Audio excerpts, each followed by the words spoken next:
Good morning சொல்லுங்க. சமத்து கிளம்பிருச்சுங்க. Syria பாருங்க என் தங்க மக்களை பார்த்து சிரிக்கா. மணி 8:30ங்க. மக்கள்கிட்ட கொஞ்சம் போகிறான் ஏன் முடிய பிடிச்சிருக்காதா. போதும் பேக் வாங்கிட்டு அவள்கிட்ட பேக் வாங்கிட்டு அக்காள்கிட்ட பேக் வாங்கிட்டு அவள் இந்த ஷிப்பு போயிடுச்சுன்னு பிள்ளை ஏதோ ரெடி பண்ண சொல்லியிருந்தேங்க. வாங்கிட்டு வரேன் பாருங்க. சரி அக்காளுக்கு பாய் சொல்லிட்டு வரமா ஒருத்தர் பாய் சொல்லிட்டு வா. அந்தாலும் அக்கா கிட்ட உட்காந்துருவான். கொஞ்சம் போகிறான். வேண்டாமாக்கா எந்திரி அபி எந்திரி. அப்போ தான் எந்திரிப்பான். வா பேக் எடுத்துகிட்டு வேன் வந்துடும். ஓடியா பேக் வாங்கிட்டுல வா டக்குன்னு எந்திச்சு வா வேன் வந்துடும். எந்திரி கையில் கிளிப்பை பாருங்கள். கிளிப்பை கொண்டுடா ஸ்கூலுக்கு வர போகிறோமா.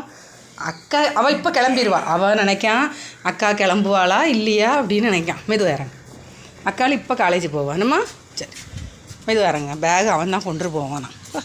அதேமாதிரி பேகு இந்த வேன்லேயே உட்காந்த உடனேங்க நான் யார்ட்டையாவது கொடுத்துட்டு தான் அவனை ஏற்றுவேன். உடனே பேக் அவங்கள்ட்ட வாங்கி அவன் மடியில் வச்சுப்பான். அதுலலாம் கரெக்டாக இருப்பான். இங்கே பாருங்க எங்கிட்டேருந்து வாங்கணுமா. நம்ம வைக்க வேண்டாமா. இங்கே வருங்க அவன் தான் வாங்குவானா. சரி வா கீழே இறங்கு. வேன் வர்றதுக்கு முன்னாடி இறங்கி நிற்போம். வா அப்போ ஷோல்டரில் போட்டுக்க தம்பி. வா அம்மா ஷோல்டரில் போட்டு விடு. வா அம்மா ஷோல்டரில் போட்டு விடு.